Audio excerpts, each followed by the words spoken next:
Don't forget to subscribe to our channel. And also check out our Patreon page. I'll put a link below. On Patreon, you're going to get the ability to get exclusive content, reviews that haven't been released yet, and also a discount code for 15% off of everything in our online web store.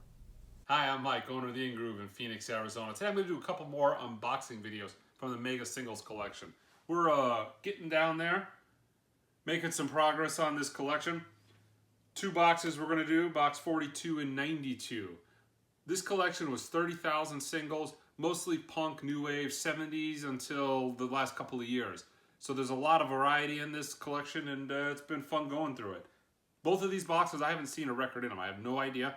I bought this collection based on certain boxes and what was in them. But let's take a look. Box 42 is from his original collection.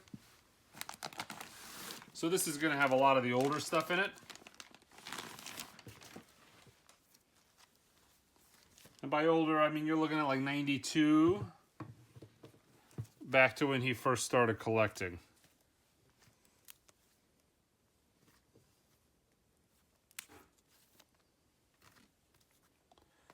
I'm guessing we are in the ends here.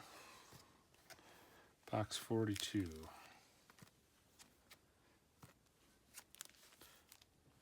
So this through 69, again, was his original collection. 9 Inch Nails, what year was this? 1990. That's early. Let's see what else. 1989.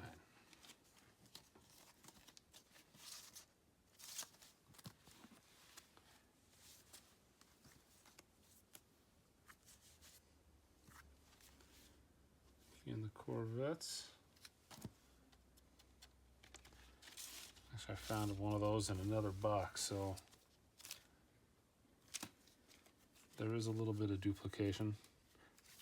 I'm guessing anybody that had 30,000 records at one point bought some stuff that he forgot he had.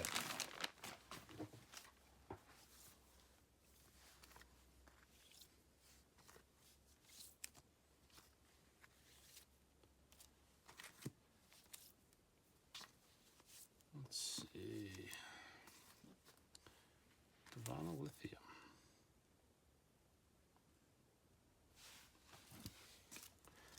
Nirvana is always cool.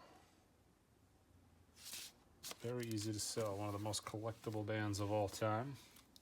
He had a pretty large run of Sub Pop in this collection, and there was actually 2 copies of Love Buzz. You could see that in an earlier video. Smells like Teen Spirit. Probably the best song of the 90s.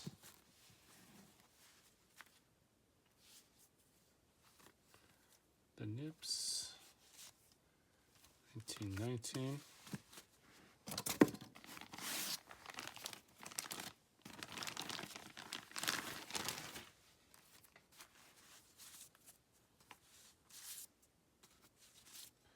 Nightingales.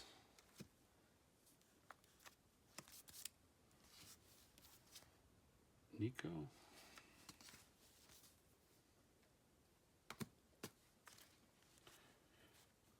That's cool. That looks almost, I'm guessing maybe that's a bootleg. That looks like it was made in somebody's office.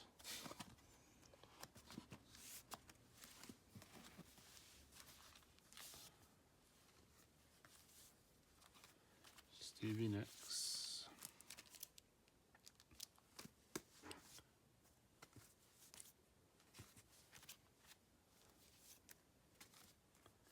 So the way he had this, it's cool. New York Dolls. I guess maybe that's German.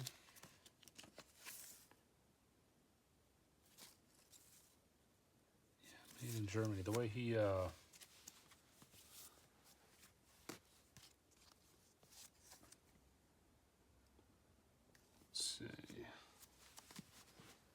the way he stored these records just really preserved them for years and years. I mean, to where they look like they were just put in here yesterday.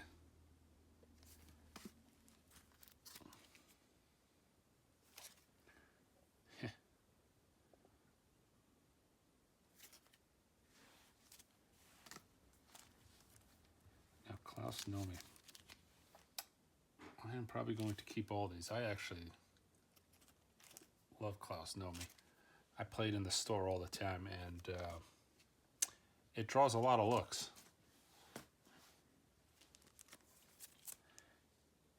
Start out with Total Eclipse, and yeah, it gets people wondering what's going on. Actually, the stuff is impossible to find. Man, I have not found any of his records in the United States. I just don't feel like paying $20 to have one shipped in from Germany. So, still a record that I do not have in my collection. I have a CD. But there's a cool video of him and David Bowie on SNL doing The Man Who Sold the World. And you can definitely see there was some serious influence from Klaus on David Bowie at that point in his career. And that video makes it pretty apparent.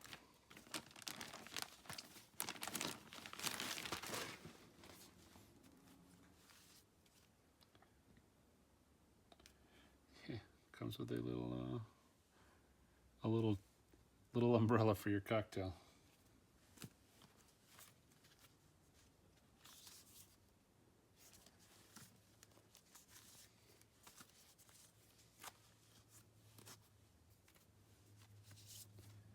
The nose bleeds.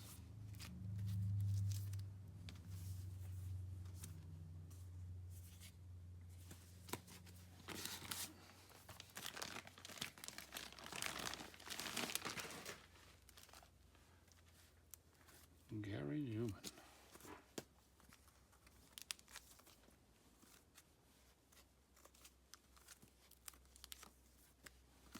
I am guessing he is going to have a lot of Gary Newman.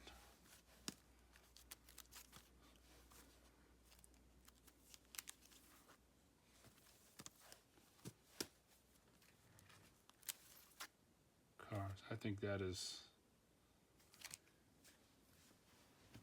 one of the greatest songs of that era. How iconic.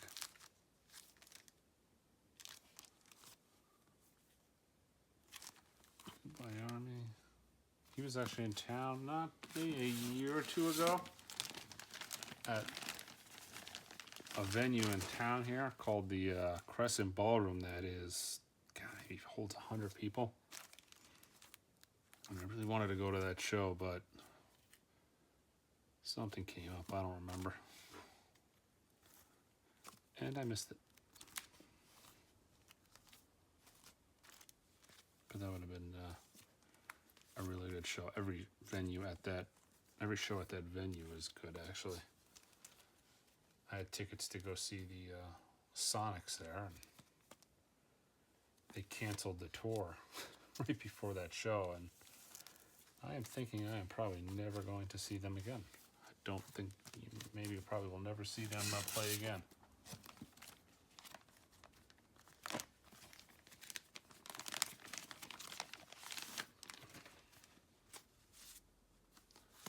The Nuns.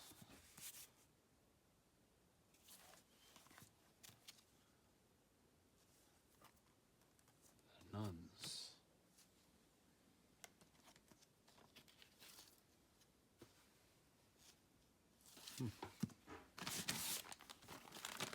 Boingo, boingo.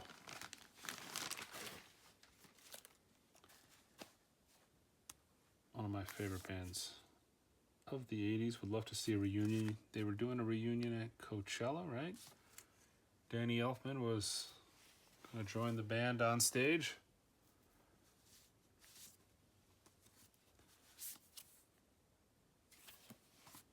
I just cannot see myself going to Coachella, but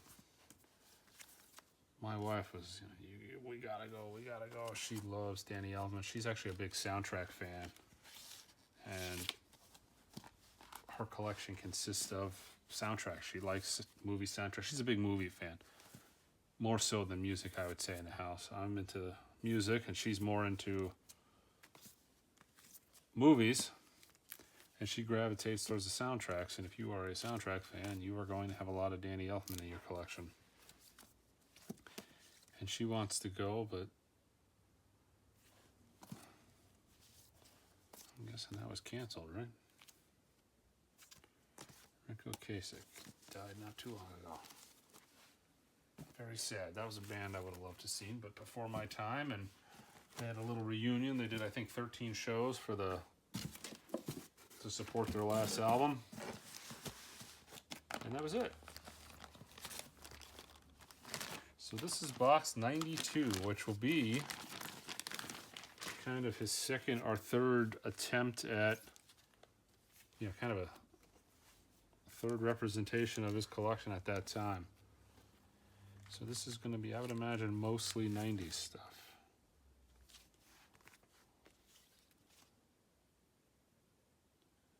Psychic TV.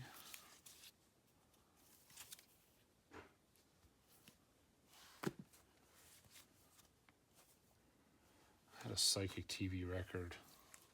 It was Psychic TV, or this was in the shop a couple years back, and it was the Jim Jones record. I think it had a Psychic TV tie-in. I'm not sure, but I never listened to it. But it's essentially Jim Jones was the lunatic who got all those folks to drink the Kool-Aid, and it was all recorded. And they barricaded themselves. He barricaded them in. And I think he threatened to shoot them, and or they drank the Kool-Aid. It was their pick. And from what I heard, on the record, you can hear people dying and getting shot, and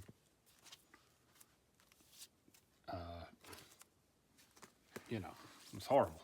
People are being murdered. And I'm not sure, I think it's on the record. Like I said, I never listened to it. I'm not into morbid stuff, but I had my kid at the time at the store with me, and he was maybe 4 or 5 years old. And this guy hands me the record, and he's like, "Can we play test this? I want to hear what this is about." And I was like, no, I don't think so. And he was taken back, like, what? Like, why won't you play this? And I'm like, yeah, you can go home and you can YouTube that. I don't really care to hear it.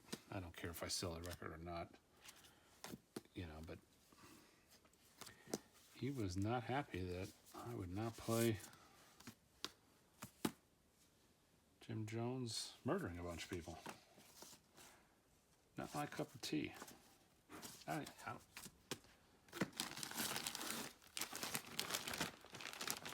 I personally don't even like, I don't watch horror films. I've seen The Exorcist. That was the last and only horror film I've ever seen. Well, I've seen pieces of one.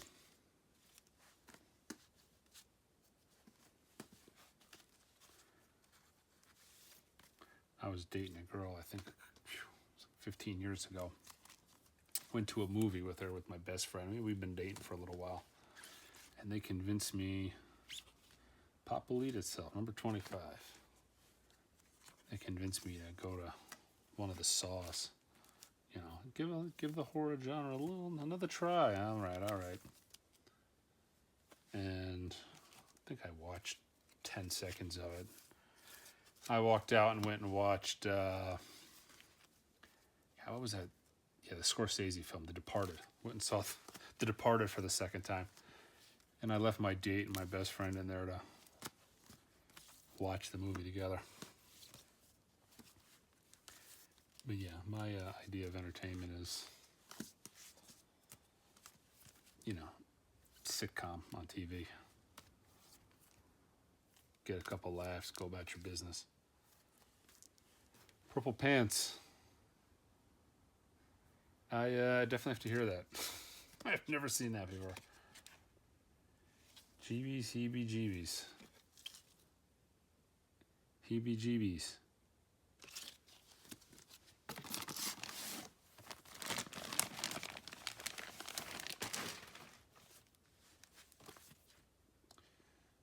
prints. Very cool. Nice little chunk of 90s prints, something you do not see. Saw Prince a year before he died. Mentioned this in a video before. It was one of the absolute best shows I've ever seen in my entire life. He's unbelievable. And it was at a venue that fit about 200 people. He played for 3.5, 4 hours. He was supposed to do 2 shows, 2 nights in a row. He canceled that second show and just, kind of played both of them in one show. It was close to 4 hours.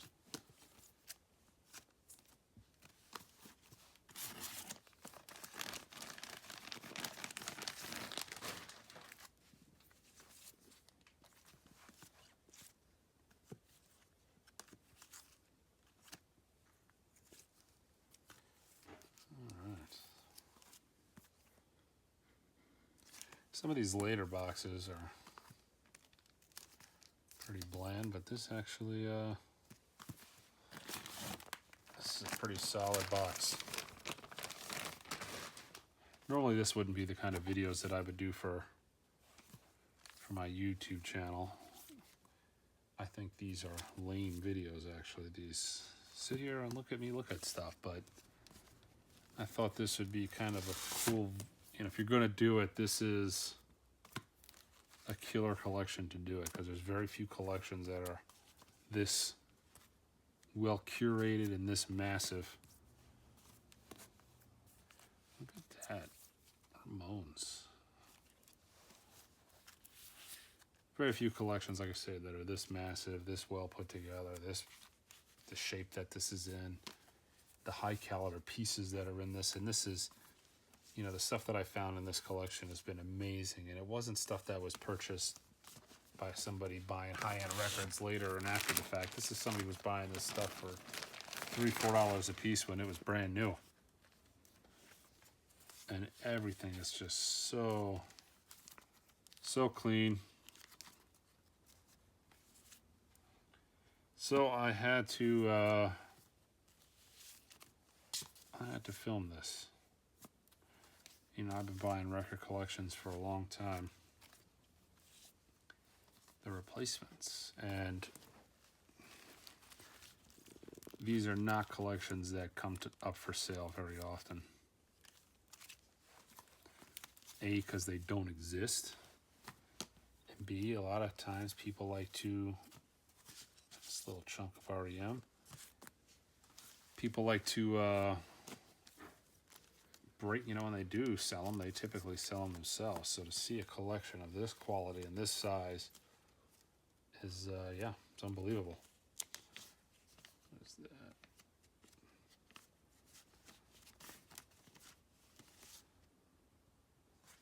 UK and the US pressing there. All right, guys, I'm Mike. Don't forget to subscribe to my channels. Until next time.